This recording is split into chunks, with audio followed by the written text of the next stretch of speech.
Assalamualaikum warahmatullahi wabarakatuh. Alhamdulillah alladzi hadana lihada wa ma kunna linahtadiya laula an hadanallah. Asyhadu an la ilaha illallah wa asyhadu anna Muhammadan abduhu wa rasuluh. Qala Allah Ta'ala fi kitabihil karim, ya ayyuhan nasu ittaqu rabbakumul ladzi khalaqakum min nafsin wahidah wa khalaqa minha zawjaha wa batha minhuma rijalan katsiran wa nisaa wattaqullaha alladzi tasaaluna bihi wal arham innallaha kana 'alaikum raqiba.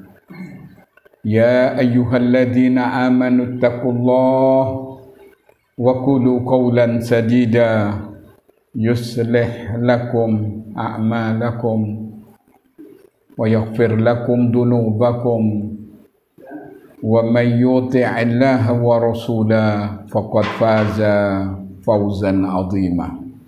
Amma ba'd, fa inna asdaqal hadis kitabullah wa inna afdalal hajji hajju Muhammad sallallahu alaihi wasallam wa sarrul umur muhdatsatuha wa kullu muhdatsatin bid'ah wa kullu bid'atin dalalah wa kullu dalalatin finnar. Ma'asyiral muslimin, jamaah kajian yang dirahmati oleh Allah, tetap kita bersyukur kepada Allah walaupun hujan terus mengguyur kita, tapi ini merupakan rahmatnya Allah kepada kita. Antum akan merasakan apabila hujan ini diangkat, bagaimana jadinya. Mungkin kebakaran ada di mana-mana dan ketidaknyamanan menyelimuti manusia. Tapi alhamdulillah, Allah memberikan kepada kita satu hujan yang tidak membawa petaka, hujan yang membawa rahmat. Buktinya apa? Hujan ini tidak menerus, tidak terus-menerus, dan tidak membahayakan. Nah, maka tetap kita sebagai seorang mukmin, sebagai muslimat, dianjurkan untuk berhusnudzon kepada Allah. Apalagi Nabi sudah menyatakan di dalam salah satu hadisnya, ajaban li amril mu'min inna amrahu kullahu lahu khair wa laysa dzalik illa lil mu'min. Sungguh sangat mengagumkan keadaan orang yang beriman. Semua keadaannya selalu baik dan tidak mungkin itu didapat kecuali orang-orang yang beriman. In asobathu syara'u syakar fakana khairan lah. Kalau dia mendapatkan kenikmatan, maka dia bersyukur, dan syukur itu lebih baik baginya. Wa in asobathu dhara'u sabar fakana khairan lah. Dan apabila mendapat ujian, cobaan, sesuatu yang tidak menyenangkan, maka dia bersabar, dan sabar itu lebih baik baginya. Nah, sebelum kami lanjut kajian kitab Riyadhus Shalihin, ada salah satu nasihat yang berharga yang diabadikan oleh Allah dalam Al-Quran, yaitu nasihat Luqman kepada putra-putrinya. Di antara nasihat ini kami akan sebutkan 5 saja. Apabila kita mendidik anak, maka kita dianjurkan untuk menekankan masalah tauhid lebih dulu. Meyakinkan bahwa semua ini kepunyaannya Allah. Yang menentukan Allah, yang mentakdirkan Allah. Bahkan yang memberikan solusi dari beragam kesulitan pun Allah, bukan dukun. Apa itu nasihatnya? Di antaranya ya, nasihat Luqman, ya bunayya la tusrik billah inna syirkah la dhulmun adzim. Wahai anakku, jangan kamu menyekutukan sesuatu dengan Allah. Sebab menyekutukan sesuatu dengan Allah, masuk.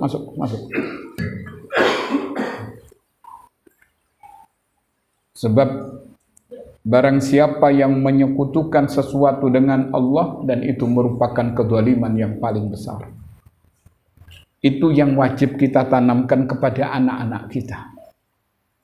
Jadi anak-anak kita ini perlu dididik masalah akidah, masalah tauhid. Begitu kita memberikan didikan model Luqman yang diabadikan oleh Allah dalam Al-Quran, maka anak kita akan mengerti. Dia akan faham bahwa melakukan kesyirikan ini adalah sebesar-besar kezaliman. Kemudian kita terangkan, walaupun secara singkat,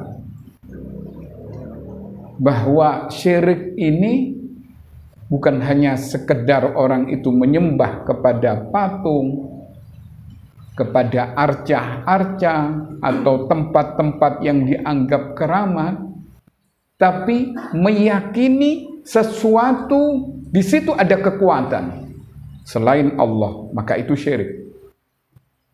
Walaupun orang mengatakan sesajen ini budaya. Benar enggak budaya ini? Iya, budaya kesyirikan yang harus dihapus dari muka bumi ini. Wala qabran musyrifan illa syawaita. Begitu nasihat Rasulullah kepada Sayyidina Ali, apabila kamu melihat kuburan-kuburan yang tinggi, illa syawaita, hendaklah kamu ratakan. Sama kalau sekarang ya bermasalah ya, meratakan kuburan, karena mereka menganggap itu merupakan sebagian dari tata cara keagamaan. Sulitnya bukan main di Indonesia ini. Ketika terjadi Lapinduh dulu ya, antum lihat, waktu Lapinduh dulu kan pernah terjadi longsor. Sebagian kuburan itu terendam. Apa kata mereka, ini kasihan ini, yang mati ini enak-enak tidur kok. Jadi mereka ini asosiasinya salah. Akhirnya mereka berbondong-bondong, kuburan itu harus dibangun lagi. Subhanallah. Kenapa seperti itu? Karena mereka tidak ngerti agama. Padahal jasad yang ada di kuburan itu hanya casing saja. Rohnya sudah di tempat yang lain. Tapi mereka ini karena kebodohan di bidang agama jadinya seperti itu. Bahkan mereka melakukan demonstrasi. Di Surabaya ini kejadian. Allah karim.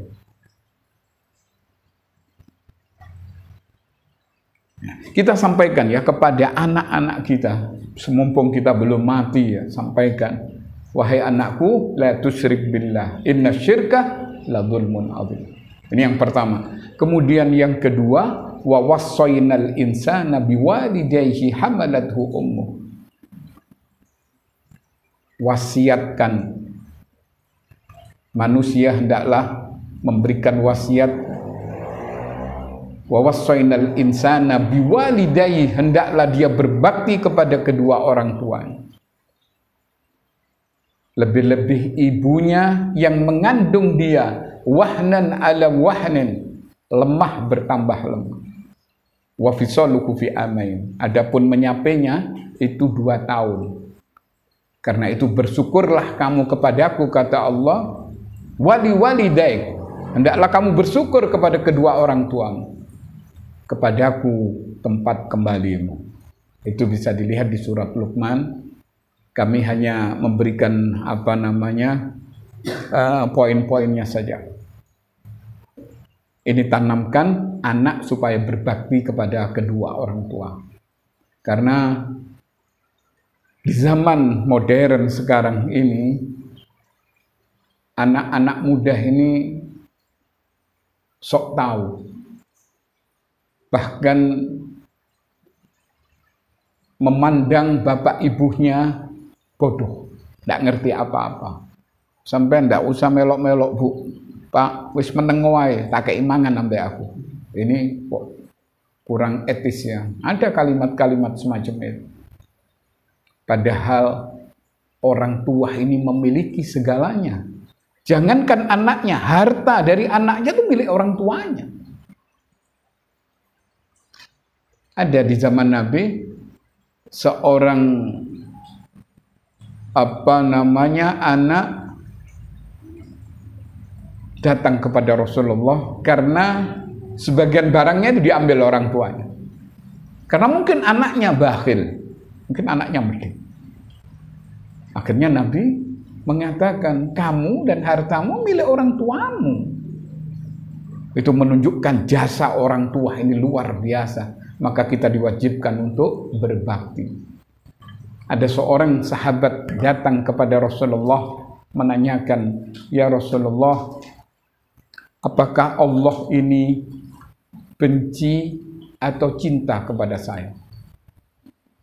Maka Nabi terdiam dan Nabi balik bertanya, bagaimana kamu terhadap orang tua? Kalau engkau diridhoi oleh orang tuamu, merasa nyaman orang tuamu, maka Allah pun ridho. Tapi kalau engkau menyakiti, kadang-kadang membuat orang tua jadi gelisah, maka sekarang pun Allah benci kepadamu. Ridallah fi ridwal walidain wa sukhtullah fi sukhtil walidain. Ridhonya Allah ini tergantung dari ridhonya kedua orang tua. Begitu juga murkanya Allah tergantung dari murkanya kedua orang tua. Itu diantara nasihat-nasihat yang paling penting untuk dipraktekkan kita sebagai orang tua. Menanamkan bahwa orang tua ini punya jasa yang sangat besar, yang tidak mungkin terbalaskan. Walaupun nanti kita pun akan jadi orang tua. Kan begitu. Dan ini berkesinambungan, kita juga anak, juga sebagai orang tua. Begitu kita menjadi orang tua, maka wajib anak ini berbakti. Nah, karena itu, berapa banyak ya orang tua menjerit di zaman sekarang disebabkan karena anaknya, ya opo anakku kayak gini, ndak iso diatur ngene. Bahkan dia mengabaikan saya ini. Akhirnya kita balik bertanya, lu bagaimana kamu mendidik anak-anakmu? Karena waktu itu kamu tidak mendidik dengan didikan agama, maka sekarang jadi bumerang, anakmu menjadi anak yang durhaka. Sering itu kita dikeluhkan orang-orang semacam itu.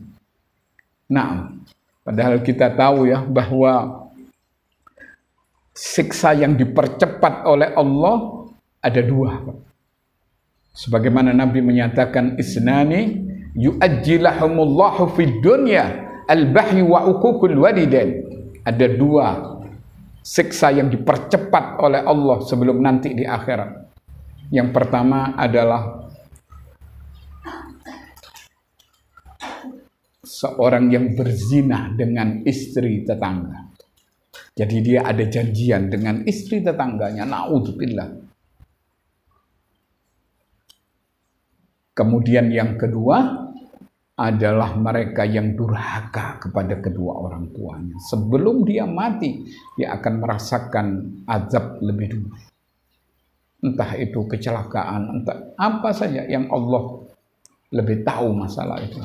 Karena itu tolong ya kita sebagai anak, kadang-kadang kita punya orang tua ini semakin tua bukan semakin menyenangkan. Kadang-kadang apa? Cerewet. Orang tua ini kan cerewet. Kok ini salah, ini salah. Yes, kita harus bersabar, berlapang dada. Nah, itu yang kedua. Kemudian lanjutan nasihat berikutnya, ya bunayya aqimis shalah. Wahai anakku, dirikan sholat. Karena kita tahu bahwa sholat itu merupakan tonggak tiangnya agama. Begitu anak kita ini berumur 7 tahun, perintahkan untuk melakukan sholat. 10 tahun, nggak mau, pukul. Bukan untuk menyakiti, tapi untuk memberikan didikan. Dan tolong ya anak-anak kita yang laki-laki ini bawa ke masjid. Nah, kecuali kecil sekali ya. Kalau sudah 10 tahun aja, 7 tahun aja ke masjid. Mereka kenalkan dengan rumahnya Allah. Kenalkan mereka dengan rukuk dan sujud. Melaksanakan kebaktian kepada Sang Pencipta ini. Subhanallah. Maka Anda akan mendapatkan qurratu a'yunin, kebahagiaan yang ada di dalam rumah tangga. Danio sumpek ya, kalau seorang, mohon maaf ini, punya anaknya terseret narkoba, punya anak jarang pulang, punya anak tidak ngerti agama, punya anak ngelamak sama orang tuanya. Ini sebetulnya jangan disalahkan anak 100%. Mungkin kita orang tua ini tidak ada perhatian kepada didikan agama. Tidak pernah diajak ke masjid, tidak pernah disuruh mendengarkan kajian. Akhirnya mereka tambah tidak ngerti, tambah tidak paham. Nah, ini yang ketiga, ya bunayya aqimis shalah. Dirikan sholat. Karena mungkin kita sudah semua paham ya bahwa sholat ini pertama kali yang ditanyakan oleh Allah Subhanahu wa Ta'ala. Artinya kalau sholat kita ini baik, maka seluruh amal ibadah yang kita lakukan dianggap baik. Tapi kalau sholatnya ini sudah jarang, kadang sholat, kadang enggak, dan kita enggak ada perhatian kepada anak kita. Walaupun anak kita ini jauh ya, dibel. Wis sholat ta. Sudah ke masjid ta. Ya memang subhanallah orang tua ini kadang-kadang berat juga ya. Tidak semua anak-anak ini terus patuh, enggak ya. Apalagi subuh. Aduh, gugah ini setengah mati. Iya. Sampai kita memberitahukan, mari subuh, mari sholat, turu. Nah, waktu sholat dulu. Ini orang tua yang perhatian. Mungkin pertama berat, tapi Allah kan tahu usaha kita, ikhtiar kita, memberikan didikan kepada anak-anak kita. Itu yang ke berapa? 3 ya.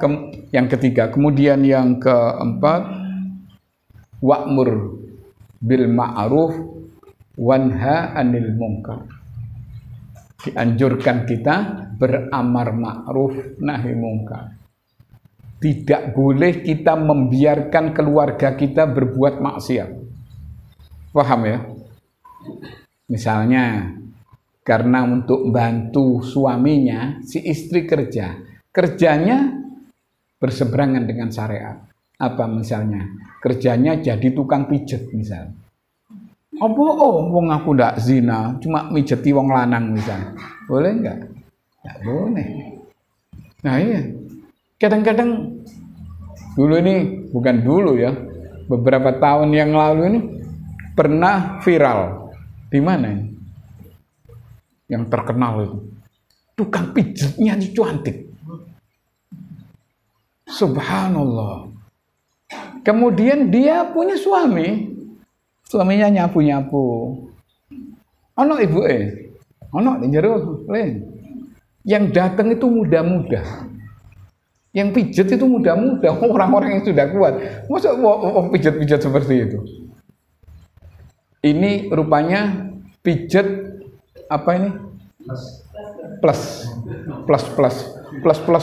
pakaian mana? Ya memang menyenangkan, dia dapat uang, yang dipijat juga senang, yang mijat juga dapat uang. Secara kasat mata kan menguntungkan. Tapi yang jelas itu merupakan dosa, dan dosa ini disebut apa? Siapa yang bisa? Membiarkan kemaksiatan di keluarganya. Dayus. Dayus ini orang itu kalau belum bertobat mati tidak akan mencium bau surga. Allah karim. Ini kadang-kadang mereka menganggap sepele ya. Atau mohon maaf membiarkan istrinya membuka auratnya, bertelanjang dada, bertelanjang paha, nang pasar dan lain sebagainya. Bukan ke pasar tidak boleh. Ayo mereka kadang pakai kadok pendek apa. Kadang suaminya merasa bangga itu delok bojoku. Lho sing seksi ku bojoku. Untuk apa? Ada yang seperti itu. Maka kita dianjurkan beramar ma'ruf nahi mungkar. Minimal ku anfusakum wa ahlikum naro. Jaga dirimu dan jaga keluargamu dari siksa api neraka. Artinya apa? Adibu wa anlimu, kata Ali bin Abi Thalib. Dianjurkan kita memberikan satu pembelajaran kepada keluarga kita tentang agama. Iki dak oleh, iki sing oleh. Ini yang harus Anda kerjakan. Anda harus menyenangkan suami, harus ini, harus ini. Terus kewajiban istri. Nah, kewajiban suami bagaimana ini? Terangkan apa adanya. Biar mereka ini merasa puas. Karena ini syariatnya Allah.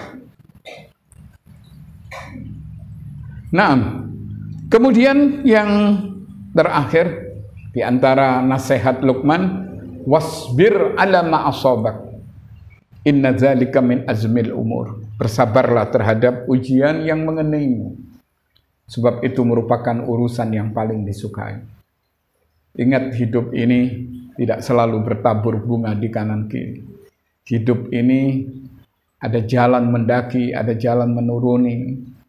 Hidup ini tidak selalu susah, tapi juga tidak selalu senang.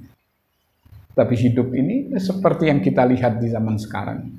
Bukan di zaman sekarang, di era kehidupan dunia itu seperti itu. Rumus dunia ada senang, ada susah. Mungkin ya ada orang mengatakan ini suami saya zalim. Seakan-akan dia merasakan bahwa tidak ada ujian yang paling berat. Enggak, ada waktunya nanti. Saya pernah didatangi oleh seseorang, tidak perlu kami sebut namanya ya. Orang ini mengeluh tentang istrinya. Saya sendiri tidak paham kok iso ya. Orang ini mengeluh tentang istrinya di masjid waktu itu. Dia mengatakan istri saya Ustaz ini orang tidak taat, tapi saya kan punya anak, ini kasihan anak-anak saya. Saya terus dimarahi. Oh, kok nemen goblok gini, tak pikir kok sampai dimarahi, ada apa? Pokoknya saya ini sampai gini sudah tidak mau tahu. Itu ya apa yang harus saya lakukan? Oh, mosok kayak gini. Gini aja sudah. Coba antum datang dengan istrinya Anda. Nanti kan bisa klop. Sebab kalau tidak, kita ini seperti orang nabuh gendang sebelah. Hanya wadulan dari satu sisi. Tapi begitu didatangkan ini istrinya, subhanallah. Ternyata yang salah luar biasa itu bukan istrinya, malah suaminya. Dia waktu datang ke rumah itu suaminya menunduk gitu. Ya Allah, apa iki sing biyen pernah tanya sama saya, yang saya tidak mau memberikan keputusan sebelum istrinya juga datang. Subhanallah. Begitu dia mengatakan, nih Ustadz, ini suami saya ini orang jelek katanya dia. Dia selingkuh dengan tetangga saya. Bayangkan bagaimana perasaan saya. Wah, langsung. Saya tanya, bener gak ini? Ternyata iya. Terus ya apa cerita sing biyen-biyen itu? Ternyata tidak benar. Akhirnya saya bilang ini sudah terlanjur dan ibu harus memaafkan. Nanti Allah akan memaafkan Anda, tapi dengan syarat Anda jangan mengulangi perbuatan ini. Subhanallah. Akhirnya sampai sekarang jadi makmurnya keluarga. Ya bukan karena saya, tapi yang jelas diperlukan kesabaran dan orang ini tepat, langkahnya tepat ya, kepada orang yang minimal ada pengertian walaupun sedikit tentang agama. Sebab kalau enggak, jadinya karat-karit nanti. Seperti kejadian di mana dulu ya? Di Senduro. Pernah kejadian di Senduro. Ada orang datang kepada saya, ya apa Ustadz, saya ini ditantang caro. Ya apa ini? Saya bilang, yang nantang itu orang gila apa orang waras gitu. Saya buat supaya enggak, ini orangnya waras, dia marah-marah. Ini saya kalau enggak berani caro, berarti saya kalah katanya. Berarti saya ini banci, berarti saya ini enggak punya kekuatan. Kita akan direndahkan orang. Pak, apa masalahnya kok sampai ditantang caro? Ternyata yang datang ini orang enggak ngerti, Pak. Lah ini guru, dia karena anaknya ndak naik, karena kebodohannya ngamuk akhirnya. Ngamuk tantang caro. Nah, sebetulnya coba ini diredahkan dulu, ini salah paham. Panggil kepala desa, panggil orang-orang yang terkait itu, panggil beberapa guru, dudukkan wali muridnya ini. Ternyata subhanallah tidak ada apa-apa. Lah iya, misalnya orang itu memberikan fatwa, iyo sampean kudu wani, lek tantang caro yo kudu caro misalnya. Apa ndak rusak tatanannya. Sementara yang kita hadapi ini orang yang ndak ngerti. Kalimin nas ala qadri ukulihim. Berkatalah kepada manusia sesuai dengan kemampuan akal mereka. Jadi kembali lagi kepada nasihat ini, wasbir ala ma'asab. Dianjurkan kita bersabar terhadap ujian yang mengenai kita. Nah, itu saya kira kata atau muqaddimah tentang nasihat yang diabadikan oleh Allah dalam Al-Quran yang perlu kita praktekkan dalam kehidupan keseharian supaya rumah tangga ini makmur, damai, dan rumah tangga ini terus akan berkelanjutan, bahagia di dunia dan bahagia nanti di alam akhirat.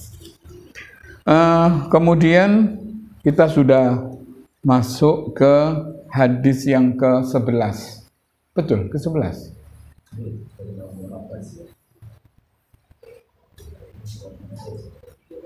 Ke-11 dulu ya. Di Babul Ikhlas.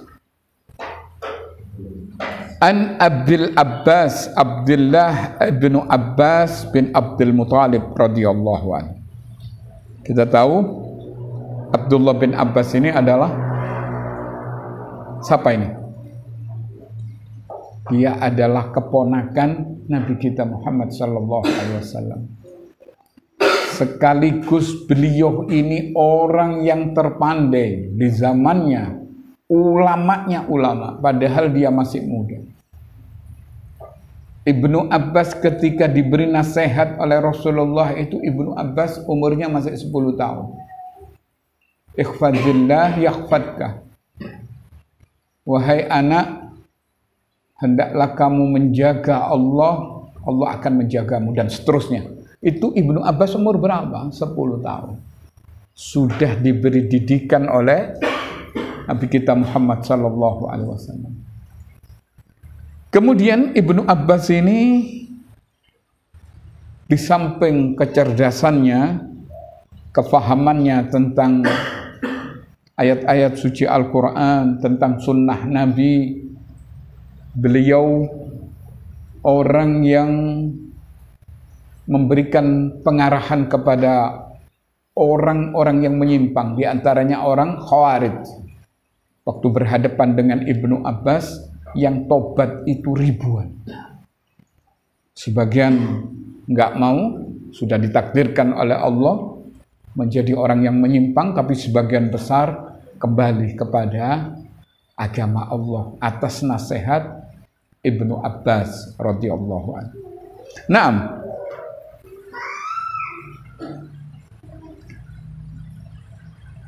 Beliau mengatakan an Rasulillah sallallahu alaihi wasallam fima yarwihi an Rabbi tabaraka wa ta'ala, bahwa Rasulullah meriwayatkan dari Tuhannya, maksudnya adalah hadis qudsi. Apa kata Allah dalam hadis qudsi ini? Ingat ya bahwa hadis qudsi ini hampir sama dengan hadis nabawi. Cuma yang menyatakan itu Allah. Kalau hadis nabawi yang menyatakan adalah Rasulullah. Hadis nabawi ataupun hadis qudsi ini ada yang dhaif, ada yang sahih, ada yang palsu, ada yang maudhu ya. Maka hadis yang kami bacakan ini adalah hadis hadis qudsi yang sahih. Apa kata Allah dalam hadis qudsi ini? Innallaha ta'ala katabal hasanah was sayyi'ah. Sesungguhnya Allah ini mencatat kebaikan dan keburukan. Yang dimaksud Allah memerintahkan malaikat yang mencatat. Ada yang mengatakan raqibun atid. Apa yang dicatat? Kebaikan-kebaikan, keburukan-keburukan. Maka malaikat ini tugasnya hanya itu. Yang kemudian nanti apabila catatan ini sudah selesai, orangnya sudah mati, otomatis berhenti catatan ini. Yang baik maupun yang buruk. Maka di situ ditimbang. Kalau misalnya di sini 2 akhir kemarin sambung. Kenapa? Sudah dibahas ini yang kemarin saya 2 akhir kemarin sudah. Masa sudah ini? Iya, sudah. Sudah ya. Berarti hadis yang ke-12. Nah. Bagaimana ini? Yang 11 apa yang 12? 12 sekarang. Oke. Naam. Waalaikumsalam. Fadhal, Ustaz.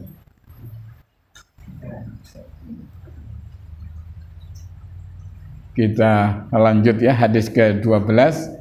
Wa an Abdullah Abi Abdurrahman Abdullah ibn Umar ibn al-Khattab radhiyallahu anhuma qala sami'tu Rasulullah sallallahu alaihi wasallam yaqul.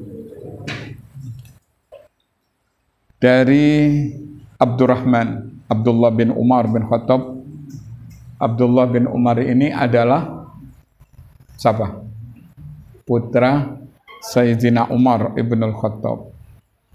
Abdullah bin Umar ini adalah salah seorang sahabat yang sangat serius untuk melaksanakan sunnah-sunnah Nabi. Di antaranya apa yang pernah dilakukan oleh Nabi langsung dia meniru 100%. Ini Abdullah bin Umar. Kadang masalah-masalah dunia, tapi beliau selalu niru gaya Nabi, cara jalannya, cara bicaranya. kemudian lebih-lebih perintah-perintahnya. Subhanallah, Abdullah bin Umar bin Khattab, beliau mengatakan, aku mendengar Rasulullah sallallahu alaihi wasallam, intalaqa salasatu nafar mimman kana qablakum hatta awahumul mabitu ila gharin fadakhalahu. Ini hadisnya panjang, kami bacakan bahasa Indonesianya saja ya, biar nututi waktunya.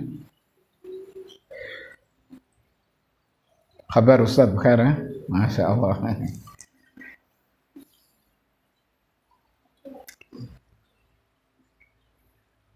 Beliau menyatakan 3 orang dari kaum sebelum kalian ini berjalan-jalan sehingga mereka bermalam di sebuah gua.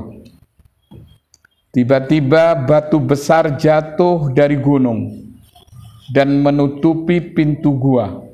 Mereka berkata, tidak akan ada yang mampu menyelamatkan kita dari batu besar ini, kecuali kalau kita berdoa kepada Allah dengan amal baik kita.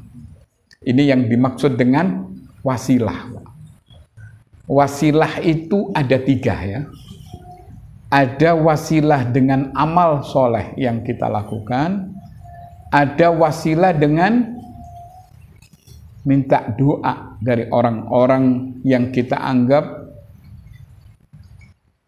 punya ilmu, punya karakter keagamaan yang kuat, atau wasilah dengan nama-nama Allah. Itu diperkenankan dalam agama. Adapun wasilah dengan orang mati, ini hukumnya haram.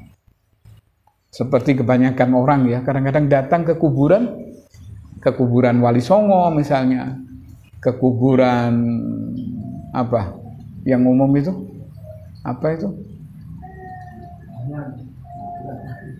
Bukan Syekh Siti Jenar, ada apa itu?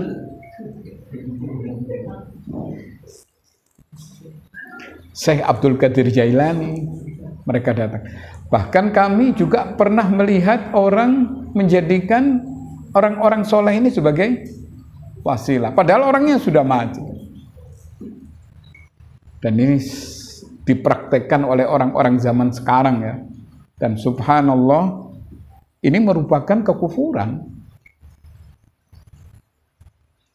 Karena itu ketika mereka ditegur, kenapa mereka menyembah arca, menyembah benda-benda, patung-patung? Dia mengatakan, mana buduhum illa liyuqarribuna ilallahi zulfa.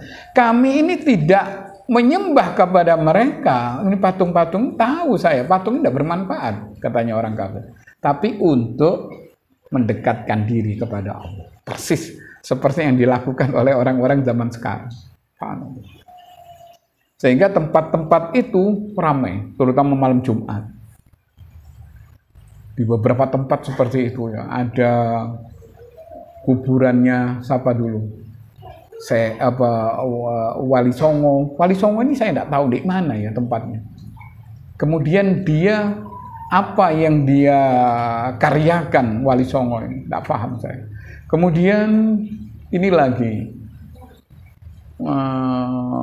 Sunan Bonang, Sunan Iki, Sunan ini, yang katanya ada kuburannya, dan mereka meminta-minta di situ. Mereka sholat, tapi mereka melakukan kesyirikan. Na'udzubillah. Nah ini ada 3 orang. Itu Nabi cerita tentang orang-orang sebelum beliau ya, dari Bani Israel ini. Bahwa 3 orang ini adalah mereka tauhidnya murni. Ketika 3 orang ini berjalan, tiba-tiba ada batu besar jatuh dari gunung. Zaman itu ya, tidak seperti di kota-kota. Ternyata menutupi pintu gua itu. Karena mereka ini orang ngerti agama, dia mengatakan tidak akan ada yang mampu menyelamatkan kita dari batu besar ini, kecuali kita berdoa kepada Allah dengan amal baik kita. Maka di situ disebutkan orang yang pertama Dia mengatakan, "Ya Allah, aku ini memiliki 2 orang tua yang sudah lanjut usia. Aku tidak pernah mendahulukan keluarga atau budak untuk minum susu sebelum mereka berdua." Jadi dia mengistimewakan orang tuanya yang sudah tua. Seperti siapa, Pak? Ada orang yang mengutamakan orang tuanya luar biasa. Sampai Sayyidina Umar diperintah untuk minta doa kepada orang ini. Orang ini nggak pernah ketemu Nabi. Uwais Al-Qarni ya. Nah,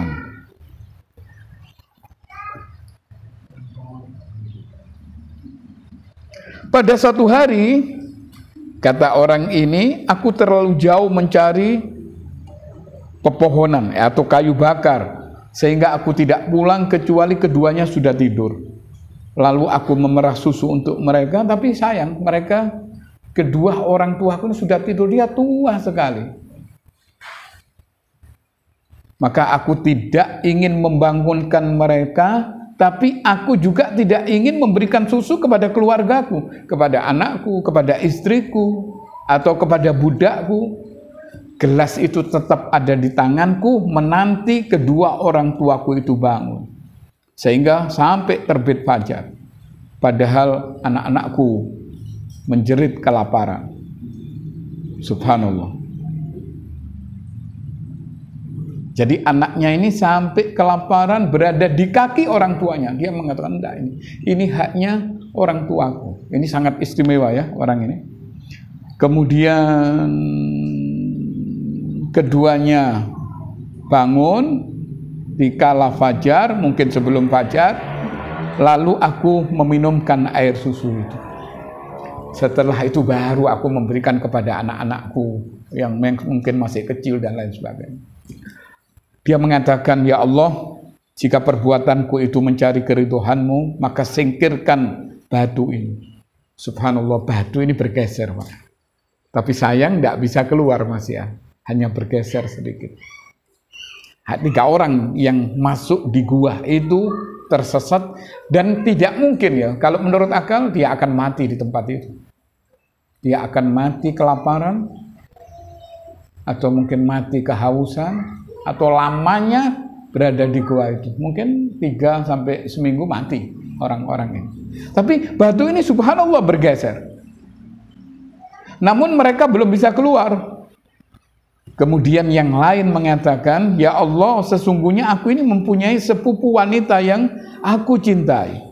Di dalam riwayat lain disebutkan, aku sangat mencintai sebagaimana seorang laki-laki mencintai seorang wanita. Sampai terbesit dalam diriku ini ingin menggawilah. Namun dia menolak. Ketika ia ditimpa paceklik, dia datang meminta bantuan kepadaku. Aku memberinya 120 dinar dengan syarat dia harus menyerahkan dirinya untukku. Dia pun setuju sudah. Ketika aku sudah menguasai, nafsu ini sudah menggejolak, sementara melihat kecantikan wanita ini sudah tidak mampu dia. Maka tiba-tiba wanita ini mengatakan, bertakwalah kamu kepada Allah. Jangan kamu pecahkan tutup ini kecuali dengan cara yang sah. Maksudnya harus dengan pernikahan, bukan dengan perzinaan. Mendengar ini langsung, aku ini kaget, aku ini takut kepada Allah. Subhanallah ya. Maka aku meninggalkannya. Padahal dia adalah orang yang paling aku cintai. Emas, dinar yang sudah kuberikan kepadanya, tidak aku ambil lagi, 120 dinar. Sudah ambil, sudah. Karena kamu mengingatkan aku. Ya Allah, kalau ini merupakan amal soleh, mencari keridhaan-Mu, beri kami jalan keluar dari cobaan ini. Maka batu itu pun bergeser. Tapi masih belum bisa keluar. Kemudian yang ketiga, laki-laki yang ketiga ini mengatakan, ya Allah, aku ini mempunyai sejumlah buruh yang aku berikan gaji kepada mereka.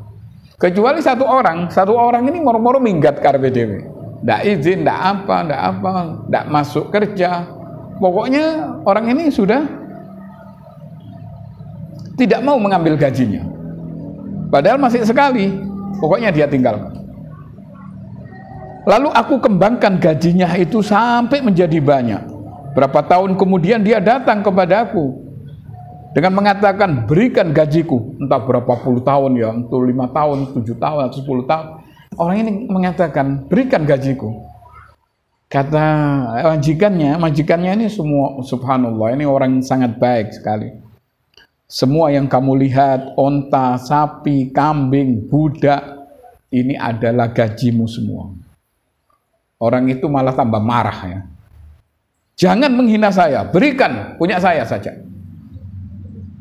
Kata jeragannya, ini termasuk pegawai kurang ajar. Bayangkan, dia mengatakan, jangan menghina saya. Ternyata jeragannya ini orang soleh. Aku tidak menghinamu, tapi ini gaji yang engkau tinggalkan ini aku kembangkan. Sampai aku belikan kambing, onta, sapi, seperti itu. Akhirnya orang ini mengambil seluruhnya. Ia menggiring seluruh ternak dan tidak meninggalkan satu pun. Tidak ada terima kasihnya. Subhanallah. Ada orang seperti ini ya. Sebetulnya kan terima kasih wis aku ndak wis parwedang ae wong sampean sing ngembangno. Kalau menurut akal kita seperti itu. Tapi ini ndak peduli, ini hak saya sudah ini. Kemudian orang ini mengatakan, ya Allah, jika perbuatanku itu mencari keridhaan-Mu, maka berikan kepada kami jalan keluar dari cobaan ini. Maka batu itu pun bergeser dan mereka bertiga bisa keluar. Dari keterangan ini ya, bahwa amal soleh ini bisa kita jadikan wasilah. Jadi jenengan ya, mohon maaf, kalau menghadapi problem kesusahan, apa yang Anda istimewakan dalam amal ini? Yang paling istiqomah. Satu contoh misalnya sholat malam. Ya Allah, saya ini tidak pernah meninggalkan sholat malam. Entah saya khusyuk maupun tidak khusyuk. Tapi aku istiqomah ya Allah. Aku ini ada masalah. Berikan solusi. Berikan jalan keluar. Itu tidak lama Allah akan memberikan jalan keluar. Jadi wasilah dengan amal soleh yang kita lakukan yang istiqomah ya. Misalnya orang itu biasa, kalau laki-laki biasa sholat 5 waktu di masjid. Ngantuk pun dia berangkat ya. Walaupun dengan mungkin hujan tidak terlalu deras, tapi dia ada payung, ada ini, saya berangkat aja. Tidak pernah meninggalkan sholat 5 waktu di masjid. Ini bisa kita andalkan. Begitu kita ada kesulitan, kita ngomong sama Allah. Atau mungkin seorang wanita yang taat kepada suaminya. Ya Allah, saya ini taat kepada suami saya. Dia mau poligami, saya persilahkan, nggak apa-apa. Enggak, ini misalnya. Ya apa ini ibu-ibu? Kadang-kadang orang perempuan, waduh, golek pahala liyane wis aja iku. Sebetulnya enggak loh ya. Semua aturan-aturan syariatnya Allah ini selalu benar. Dan pasti membawa berkah. Mungkin timbul pertanyaan, kenapa orang berpoligami ini kok tiba-tiba rusak tatanan rumah tangganya? Apa sebabnya? Karena menyelisih syariat. Suaminya tidak ngerti agama. Begitu dia mendapat wanita yang baru, seakan-akan ini sudah rosokan perempuan ini. Subhanallah, bukan seperti itu ya. Kita lihat ya, poligami, seneng enggak cerita ini? Enggak seneng ya perempuan ini. Biasanya paling enggak seneng perempuan ini kalau sudah cerita poligami. Enggak, ini satu contoh. Misalnya dia mengatakan, saya ini selalu taat sama suami saya. Saya tahu suami saya ini pemarah. Suami saya ini gak karpe dewe misalnya. Tapi saya bersabar ya Allah, seandainya problem ini terlalu berat bagi saya, beri jalan keluar. Saya ini berusaha untuk taat dan selalu menyenangkan suami. maka insya Allah pasti Allah akan memberikan jalan keluar. Jadi itu boleh kita berwasilah dengan amal soleh yang kita lakukan. Tapi ingat ya, amal soleh yang istiqomah ini. Bukan amal soleh biasa, aku tahu sodako ya Allah, kapan? Aku 3 tahun kepungkur. Tidak masuk gitu ya. Tapi kalau dia mengatakan, ya Allah saya selalu berbagi dengan orang-orang miskin. Kadang uangku sedikit, tapi aku tetap memberikan kepada mereka bagiannya. Kalau itu merupakan kebaikan ya Allah, maka beri aku jalan keluar. Tidak apa-apa kalau seperti itu. Kemudian yang kedua, wasilah dengan minta doa kepada orang-orang soleh. Tidak apa-apa. Seperti Rasulullah pernah minta doa kepada siapa? Kepada siapa? Kepada Umar bin Khattab. Bayangkan, Rasulullah, manusia yang jelas lebih mulia dari Umar bin Khattab, tapi dengan kerendahannya, karena Umar ini bersih hatinya, dia minta doa. Dia mengatakan, ya Umar, kalau engkau bepergian jangan kamu tinggalkan, aku juga minta doa kepadamu. Luar biasa. Dan kita dianjurkan minta doa yang paling utama kepada siapa? Ibu kita. Enggak, ini orang ya. Kalau Allah ya jelas. Ibu kita. Minta doa kepada ibu kita. Apapun kualitas ibu kita ya, tapi bagaimanapun dia berjasa. Lahirnya kita ini karena ada ibu kita. Dan insya Allah mandi. Kita ini sering ya, saya ini sudah berkali-kali ya, ini bukan apa menyombongkan diri. Cuma ini satu contoh, saya kalau berpergian jauh berupil langsung ngepel ibu. Ya, kata nang di mana kon gitu ibu ini. Ini aku ate nang keluar kota agak jauh di sini. Tolong apa didoakan supaya ya nak kon selamat kon. Kita merasa senang sudah digitukan. Budi dungakno teman apa ndak harus. Tapi kan kita minta, yang penting kita minta kepada. Tapi yang jelas ya, ibu kita ini lebih baik dari kita. Lebih perhatian. Contoh yang paling gampang.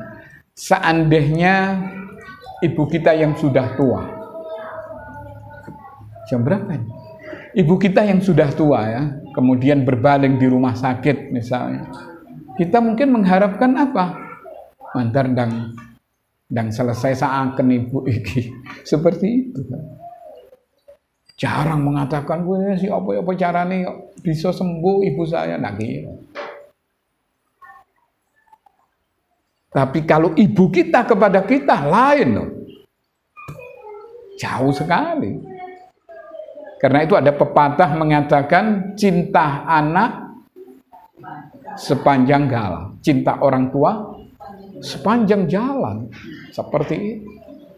Karena itu jangan sok kita kalau dengan orang tua kita. Apapun kondisinya dia tetap lebih bagus.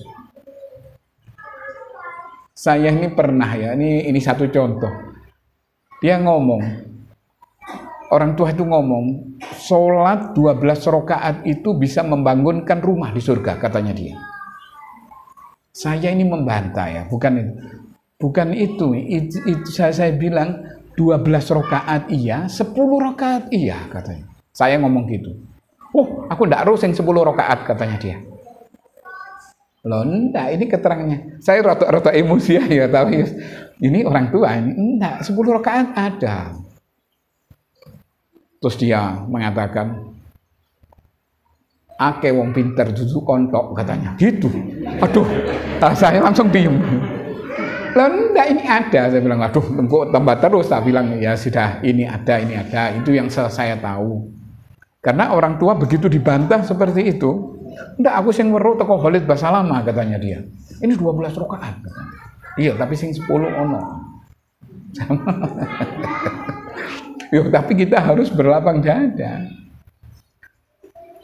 Saya dikatakan seperti itu, ya, saya diam, iya bener. Hadirin yang dirahmati oleh Allah, Kemudian yang ketiga, kita dianjurkan berwasilah dengan nama-nama Allah. Seperti kalimat Ya Razzaq ketika kita meminta rezeki. Kemudian apalagi? Ya Ghaffar kalau kita minta ampun kepada Allah dan seterusnya. Seperti itu. Dan Asmaul Husna ini disebutkan dalam hadis ada 99 nama Allah yang sangat agung, yang apabila kita meminta, memohon dengan sungguh-sungguh, maka amal kita akan diterima oleh Allah Subhanahu wa Ta'ala. Demikian saya kira. Mungkin ada yang perlu ditanyakan oleh mas-mas, mbak-mbak, ibu-ibu mungkin.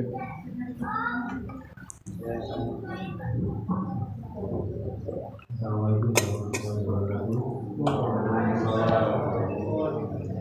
Yang saya tanyakan adalah bagaimana cara menyikapi ketika di dalam keluarga itu mungkin ada niat baik dari seorang anak jadi orang tua tapi berbeda manhaj. Artinya memang anak menyadari bahwa orang tua ini belum mengerti sepenuhnya tentang perbedaan mana yang benar dalam agama dan mana yang salah. Dan seorang anak ini bermaksud ingin menasihati, tapi sebaliknya ketika seorang anak ini menasihati orang tua, malah orang tua berbalik mengatakan bahwa ya awakmu itu sih nggak boleh gaya. Karena artinya anak itu menasihati, tolong jangan melakukan sesuatu yang tidak ada ajarannya di dalam Islam. Nah, betul itu. Tapi karena orang tua ini mungkin menganggap anak itu seperti apa yang dikatakan Ustaz tadi, akhirnya mau pintar begitu. Akhirnya nggak nurut. Terus bagaimana cara menyikapi hal seperti ini? Nah, mungkin kita salah caranya memberikan nasihat kepada orang tua. Dan tidak boleh loh kita memberikan nasihat, Bu, ini sampai tak kandani. Lah kamu ini siapa? Orang tuamu itu di segalanya, di atas. Kita minimal ya, misalnya orang tua kita ini masih seneng tahayul misalnya. Ya pura-pura kita tanya, iki Bu lek ndelok anune, iki sing ngomong duduk aku loh, iki Syekh iki sing ngomong. Nah, Syekh, duduk saya iki Syekh siapa? Sampaikan bahwa ini ternyata haram hukum iki. Ndak oleh iki sesajen iki misalnya. Tuh, cara sapa? Duduk aku loh, Bu, iki. Nah, sampaikan gitu. Lek aku wong ndak ngerti, wong bodoh, Bu. Cuma iki wong pinter. Iki sekolahnya di Medina. Iki wis pinter loh. Ternyata iki ndak oleh. Nanti dia akan berpikir, iya. Walaupun pertama dia mungkin ndak opo kon ero opo kon. Wis meneng ndak usah ngomong iku. Tidak apa-apa, nanti sudah kita sampaikan. Yang penting caranya, yang penting nomor satu itu cara. Apalagi kita menghadapi orang tua ya, kita harus berlapang dada, tidak boleh gurui. Kita ini caranya bertanya, iki bener padahal tidak ngerti apa-apa wong tua nih, goblok nemen ya misalnya lah. Tapi kan kita tidak boleh. Tapi kita mengaiki ya apa bener kan? Seperti itu caranya. Kemudian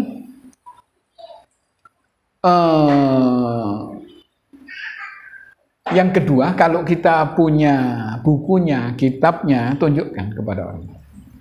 Iki loh, rujukane kok tepak ya iki, wong wong pinter ya.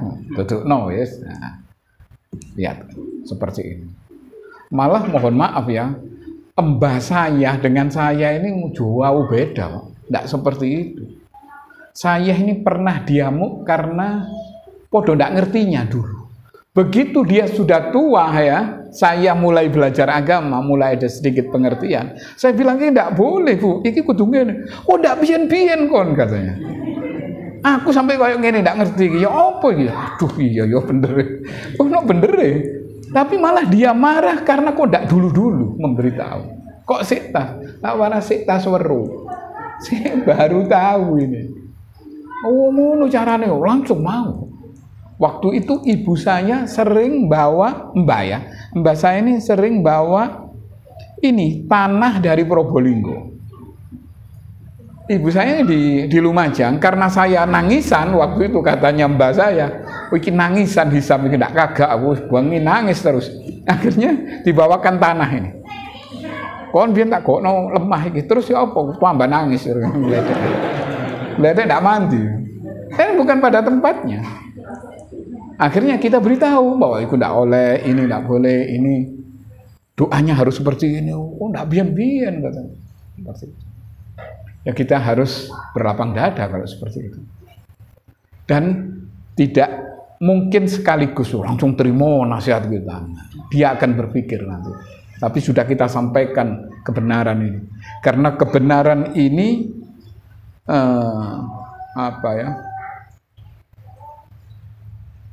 berimbang dengan fitrah manusia. Yang penting sudah kita sampaikan.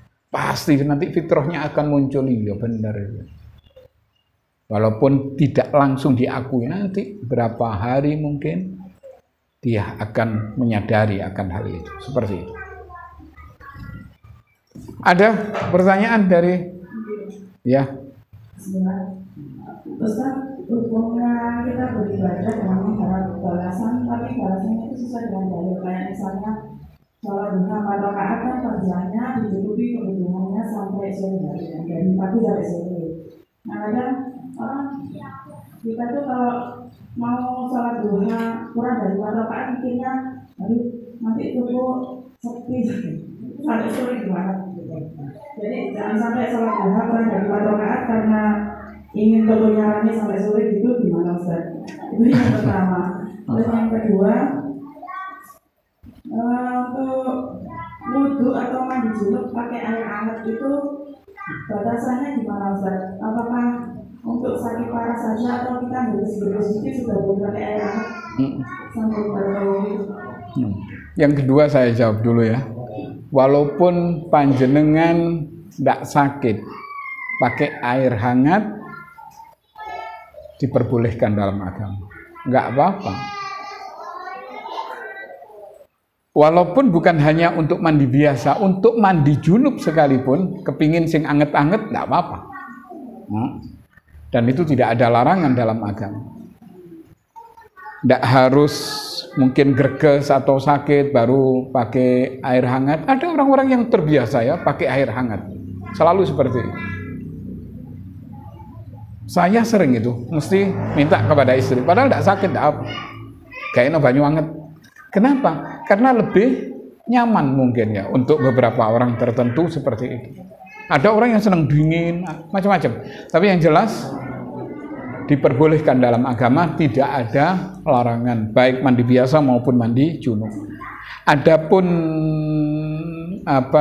jawaban yang kedua, kalau orang yang membiasakan sholat duha, memang betul akan dicukupi sampai sore, iya. Kemudian jaminan itu kita terima, tapi jangan hanya memfokuskan itu, tidak benar ya. Tidak, sudah, memang ini jaminan dari Allah ya, tidak apa-apa. Dari Allah, dari Rasulnya, maksudnya. Boleh kita, alhamdulillah, saya sudah, insya Allah akan lancar. Insya Allah, Allah akan mencukupi sampai sore.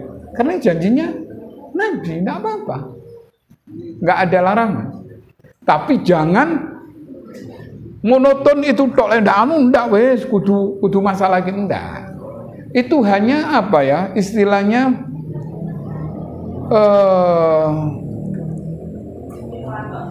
tambahan dari Allah saja. Untuk urusan dunia ini tambahan kecil saja ya. Tambahan yang besar adalah pahala akhirat, tidak ada lagi. Pahala dunia apa ya? Persekot nikmat istilahnya. Persekot nikmat.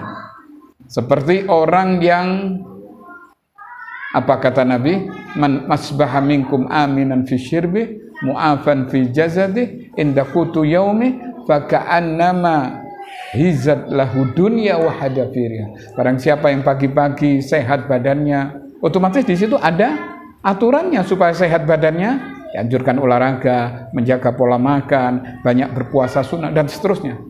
Otomatis badan itu akan menjadi sehat.